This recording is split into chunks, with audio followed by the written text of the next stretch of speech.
പിതാവിന്റെയും പുത്രന്റെയും പരിശുദ്ധാത്മാവിന്റെയും നാമത്തിൽ തന്നെ ആമേൻ. ഞങ്ങളെ ദിനംതോറും സ്നേഹിക്കുകയും പരിപാലിക്കുകയും ചെയ്യുന്ന ഞങ്ങളുടെ സ്വർഗീയ നല്ല പിതാവേ, ഈ അനുഗ്രഹീതമായ വിശുദ്ധ ദിവസത്തിന്റെ പ്രഭാതത്തിനായി ഞങ്ങൾ അങ്ങയെ വാഴ്ത്തുന്നു, സ്തുതിക്കുന്നു. നാഥ, അങ്ങയുടെ ഉയർപ്പിന്റെ സന്തോഷം ഞങ്ങൾ ആചരിക്കുമ്പോൾ അങ്ങയുടെ ഉയർപ്പെഴുന്നേൽപ്പിനോട് ഞങ്ങൾക്ക് ലഭിച്ച വലിയ കൃപകൾക്കായി നന്മകൾക്കായി ഞങ്ങൾ അങ്ങയെ സ്തുതിക്കുന്നു, സ്തോത്രം ചെയ്യും.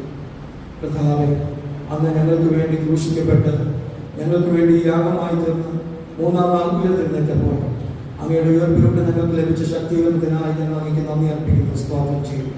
പ്രത്യേക ഞങ്ങൾ ഒരുമിച്ച് അങ്ങയുടെ സന്നിധിയിൽ കൂടി വരുമ്പോൾ അങ്ങയുടെ സാന്നിധ്യവും കൃപയും അനുഭവിക്കാൻ ഞങ്ങളെ അങ്ങ് പ്രാപ്തരാക്കണമെന്ന് പ്രാർത്ഥിക്കുന്നു. ഇന്നത്തെ ആരാധനയിലുടനീളം അങ്ങയുടെ സാന്നിധ്യം അനുഭവിക്കാൻ ഞങ്ങളെ അങ്ങ് പ്രാപ്തരാക്കണം. ദൈവമായ കർത്താവേ, കടന്നു വരുവാൻ ആഗ്രഹിക്കുന്നവരെ എല്ലാം തക്ക സമയത്ത് നിന്ന് കൂട്ടിവരുത്തുമാറാണെന്ന് പ്രാർത്ഥിക്കുന്നു. ഞങ്ങളുടെ ഒരുമിച്ചുള്ള കൂടി വരുന്നു ഞങ്ങളുടെ പ്രാർത്ഥന, ഞങ്ങളുടെ ഞങ്ങളുടെ എല്ലാം അങ്ങേക്ക് പ്രസാദകരമായി തീരുമാനങ്ങൾ സഹായിക്കണമെന്ന് പ്രാർത്ഥിക്കുന്നു. ശുശ്രൂഷയിൽ ഭാഗമാക്കാവുന്ന എല്ലാവരും ഓർക്കുന്നു. ഞങ്ങളുടെ ശുശ്രൂഷകളെ നാളെ മാനിക്കുവാനാണെന്ന് പ്രാർത്ഥിക്കുന്നു. ചില നിമിഷങ്ങൾ ഞങ്ങൾ ഒരുമിച്ച് ഞങ്ങളുടെ സന്നിധിയിലായിരിക്കുന്നു. അങ്ങയുടെ സാന്നിധ്യത്താൽ അങ്ങയുടെ കൃപയാൽ ഞങ്ങളെ ഓരോരുത്തരും വെച്ചാണ് എല്ലാം യേശുവിൻ നാമത്തിൽ തന്നെ ആമേൻ. ദൈവനാമ സ്തുതിക്കും മഹത്വത്തിനുമായി ജ്ഞാനകീർത്തനം 33 നമുക്ക് ചേർന്ന് പാടാം. Him number 33.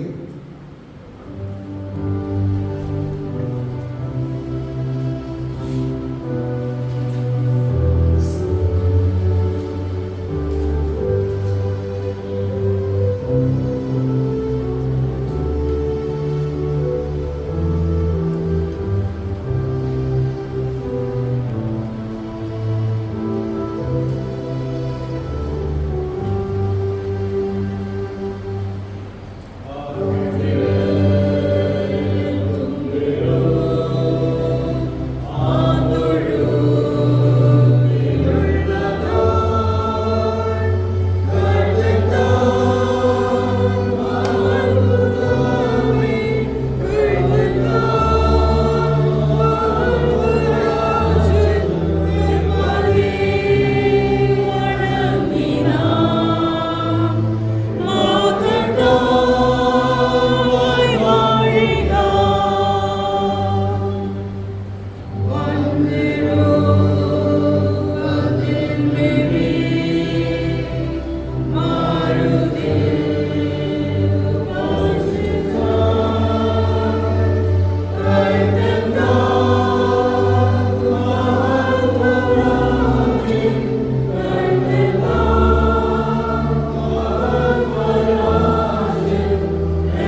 ദൈവനാമത്തിന് മഹത്വം ഉണ്ടാകട്ടെ. ഈ അനുഗ്രഹീതമായ ദിവസത്തിൽ ഒരുമിച്ചായി പാഠ്യങ്ങൾ നൽകിയിരിക്കുന്ന ഈ അവസരത്തെ ദൈവത്തിന് സ്തോത്രം ചെയ്ത് സ്തുതിക്കുന്നു. പ്രത്യേകിച്ച് ഈ ആരാധനയിൽ പങ്കുചേരുന്ന എല്ലാവരെയും ഏറ്റവും സ്നേഹത്തോടു കൂടി സ്വാഗതം ചെയ്യുന്നു.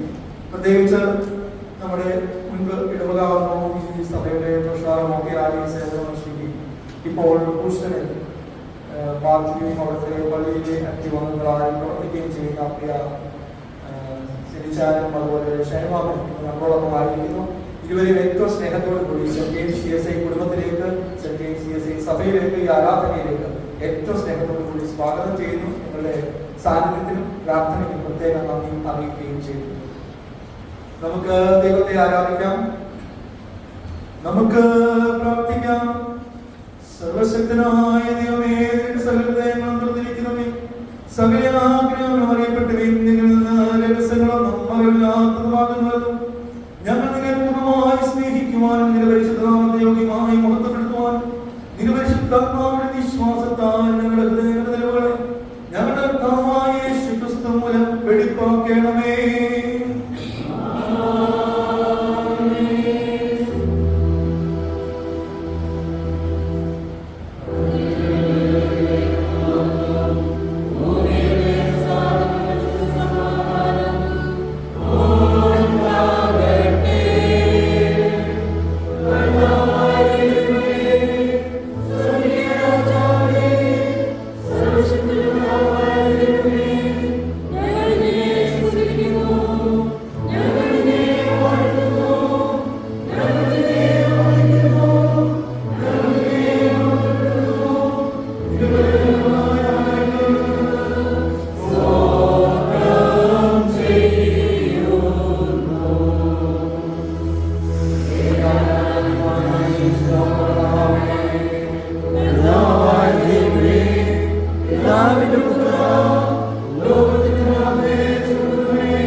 ദൈവത്തിന്റെ ഏറ്റവും പരിശുദ്ധ വചനം കേൾപ്പാൻ, കർത്താവിന്റെ ശരീരത്തിനെ കൈക്കൊള്ളുവാനും നാം ഒരുമിച്ച് ഇവിടെ കൂടി വന്നിരിക്കുന്നു.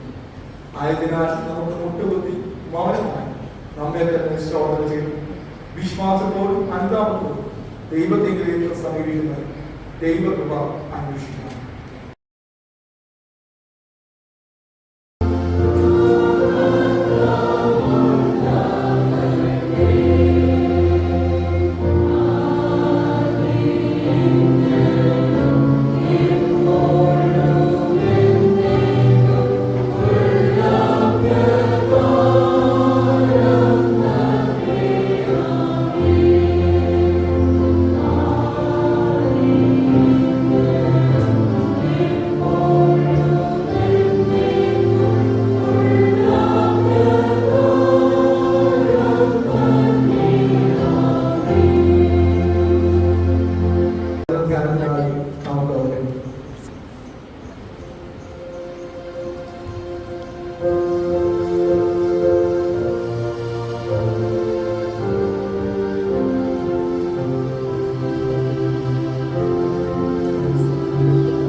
ഈ അനുഗ്രഹീതമായ വിശുദ്ധ ദിവസത്തിൽ ഒരുമിച്ച് ആയിരിക്കാൻ ദൈവം നൽകിയിരിക്കുന്ന ഈ അവസരത്തെ ഓർമ്മ ദൈവത്തിന് സ്തോത്രം ചെയ്യുന്നു, സ്തുതിക്കുന്നു.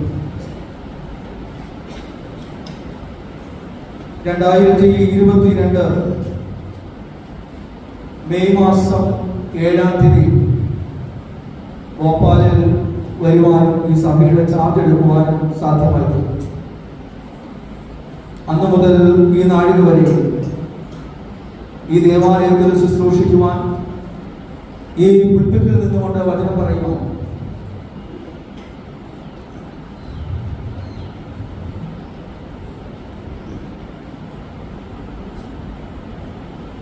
ദൈവം അവസരമൊരുക്കിയതിനെ ഓർത്ത് ദൈവത്തിന് സ്തോത്രം. പലപ്പോഴും ശുശ്രൂഷ എന്ന് പറയുന്നത് വൺ സൈഡ് അല്ല എന്ന് എന്നെ നന്നായി പഠിപ്പിച്ചത് എൻ്റെ ഗ്രാൻഡ് ഫാദർ. ഞാൻ പലരുടെയും കൂടെ ശുശ്രൂഷ ചെയ്യുമ്പോൾ വൺ സൈഡ് ശുശ്രൂഷ, അതിനൊരു എക്സ്പ്ലനേഷൻ പറയാം. എന്ന് വെച്ചാൽ ഞാൻ മാത്രം അല്ലെങ്കിൽ ഞാൻ തന്നെ എന്നുള്ളതായ ചിന്തകൾ ഒക്കെ കാണുവാൻ കഴിഞ്ഞിട്ടുണ്ട്. അപ്രകാരമുള്ള അനുഭവത്തിൽ ആദ്യ കാലഘട്ടത്തിൽ തോന്നിയപ്പോൾ എൻ്റെ ശുശ്രൂഷയ്ക്ക് എന്നെ അയച്ചതിൽ പ്രത്യേകം ഞാൻ ഓർക്കുന്ന ഒന്ന് എന്ന് പറയുന്നത് എൻ്റെ ഗ്രാൻഡ് ഫാദറും ഗ്രാൻഡ് മദറും. അപ്പൊ പറഞ്ഞതായ കാര്യമുണ്ട്, ശുശ്രൂഷ ചെയ്യുന്നത് നീ മാത്രമല്ല, നീ മറ്റുള്ളവരെയും അറിഞ്ഞ് ശുശ്രൂഷ ചെയ്യുമ്പോഴാണ് ആ ശുശ്രൂഷ ഏറ്റവും അർത്ഥപൂർണ്ണമാകുന്നത്. അത് മറ്റുള്ളവരെ അറിയുക എന്ന് പറഞ്ഞാൽ ഒരാളെ അറിയുക എന്നുള്ളതല്ല, ഒരു ജനത്തെ മൊത്തവും അറിഞ്ഞുകൊണ്ട് ശുശ്രൂഷ ചെയ്യുമ്പോഴാണ് ശുശ്രൂഷ അർത്ഥപൂർണ്ണമാകുന്നത് എന്ന് പറയുന്നുണ്ട്.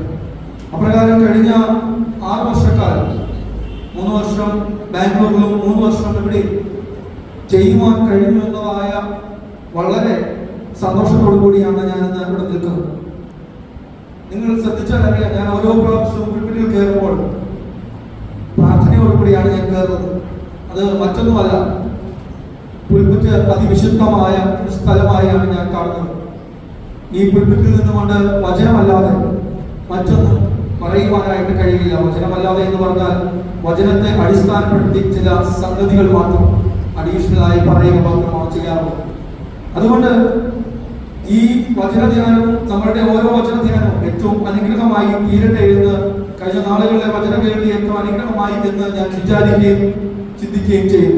തുടർന്നും ഈ സഭയിൽ ശുശ്രൂഷ ചെയ്യുന്ന ഏവർക്കും അത് ഏറ്റവും അനുഗ്രഹമാവട്ടെ എന്ന് പ്രാർത്ഥിക്കുന്നു.